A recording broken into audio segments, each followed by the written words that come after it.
देवीचा गोंधळ सादर करताना जी एनर्जी असते ती माझ्यात संचारली होती, तशीच आशिष पाटील मध्ये संचारली होती, तशीच मागे माझ्याबरोबर ज्या सगळ्या डान्सर्स होत्या, मुली होत्या, आर्टिस्ट होत्या, त्यांच्यामध्ये संचारली होती. सो ती एक अशी आय थिंक क्युम्युलेटिव्ह पूजामध्ये संचारली होती. ती तिचे शॉट झाल्यानंतर सुद्धा जसं ती म्हणाली तसं पहाटे 5 पर्यंत बसून होती तिकडे.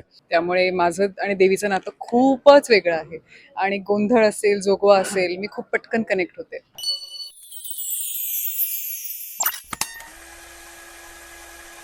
नमस्कार, मी कस्तुरी सिनेचित्रमध्ये तुमच्या सगळ्यांचं खूप स्वागत आहे. देवीचा खूप छान असा गोंधळ बघून झालेला अंगावर अक्षरशः काटा आले. पूजा, जसं तू मगाशी म्हणालीस की देवीचा जो गोंधळ असतो ना तेव्हा आपापच एक शहारे येतात. हे शूट तू सगळं बघत होती, काश्मीर मस्तपैकी नाचतोय देवीचा गोंधळ म्हटल्यावर, तेव्हा तुझ्या मनात काय नेमक्या भावना होत्या की यार हे गोंधळ मी परफॉर्मन्स नाही करू शकत पण माझा मित्र करतोय, काय वाईब होती तेव्हा? हे बघ, माझं कुलदैवत भवानी देवी आहे. त्यामुळे माझं आणि देवीचं नातं खूपच वेगळं आहे आणि गोंधळ असेल, जोगवा असेल, मी खूप पटकन कनेक्ट होते. आम्ही गाणं जिथे शूट केलं गोंधळ, ते खरं मंदिर आहे, खरं भवानी दुर्गा देवीचं मंदिर होतं ते. आणि काश्मीर सारखा कलाकार तो परफॉर्म करणार होता, कोरिओग्राफर आशिष पाटील होता. हा सगळा अनुभव मला मिस करायचा नव्हता. सो माझे अगदी मोजके शॉट होते, माझं लवकर पॅकअप होणार होतं, बट नाही, मी थांबले. मला ते सगळं बघायचं होतं, मला ते सगळं अनुभवायचं होतं. भले मी ते परफॉर्म करत नव्हते, पण मी एक एक शॉट पाहिलाय की कसं ह्याने प्राण, आत्मा, रक्त सांडून तो शॉट दिलाय. आणि I mean it, I completely mean it. त्यामुळे मी ते अनुभवलंय गाणं फार जवळ. नक्कीच, कारण का काश्मीर जेव्हा आपण अशा पद्धतीचा फोक डान्स करत असतो एक वेगळी ऊर्जा येत असते आणि समोर जर देवीचं मंदिर असेल, गावकरी असतील बघण्यासाठी, त्यांच्या समोर आपण परफॉर्मन्स करत असतो तेव्हा एक कलाकार म्हणून आपण एक विसरून जातो, आपण पूर्ण त्या नृत्यामध्ये गुंततो.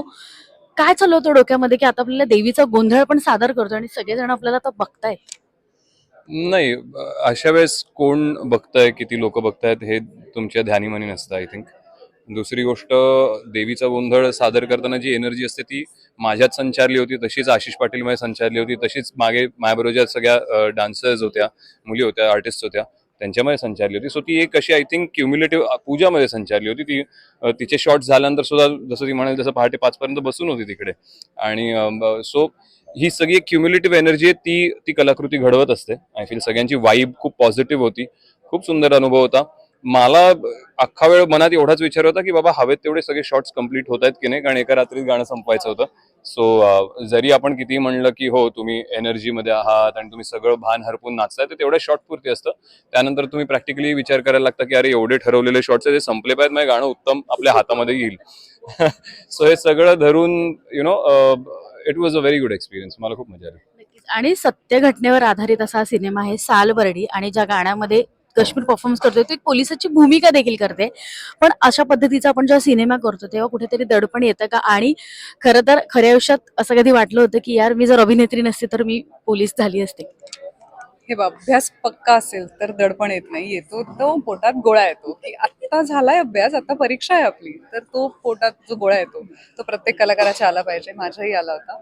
पण नंतर नंतर मला ते जमू लागलं, जसा युनिफॉर्म परिधान केला ते जमू लागलं, कारण का माझा अभ्यास झाला होता चोख. मी भरपूर जणांशी गप्पा मारल्या होत्या जे पोलीस खात्यात आहेत, त्यांचे किस्से ऐकले होते, त्यांची थॉट प्रोसेस ऐकली होती की तुम्ही एका क्राईम सीनवर जाता साईटवर तेव्हा पहिलं तुम्ही काय करता, किती न्यूट्रल असतात ते, हे सगळं झालं होतं. पण फायनली ते करताना खूप मजा आली.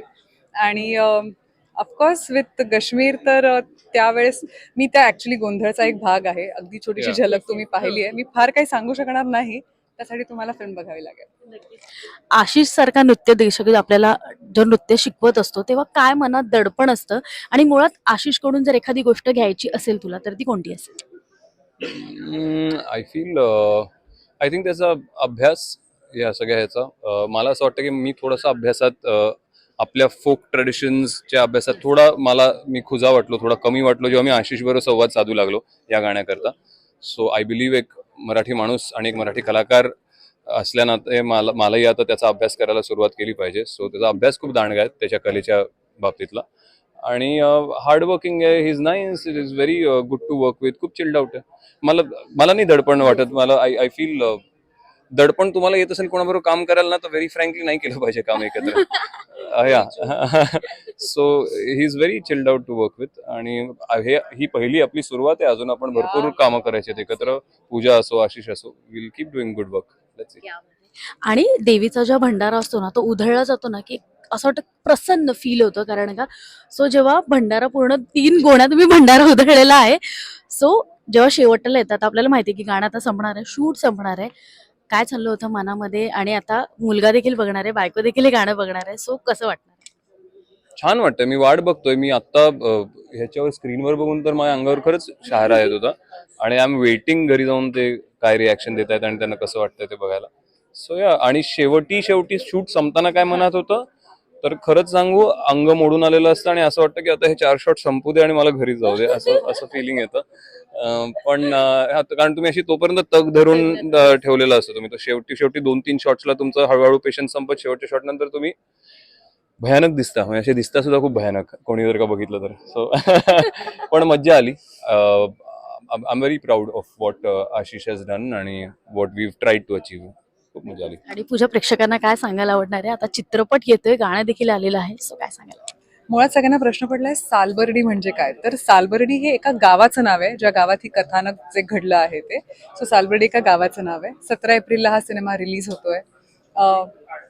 थ्रिलर, हॉरर, सस्पेन्स असे 3 वेगळे जॉनर एकत्र आहेत आणि मला असं वाटतं की ह्या जॉनरचा चाहता वर्ग खूप मोठा आहे आपल्याकडे वेगवेगळ्या भाषेतला सुद्धा.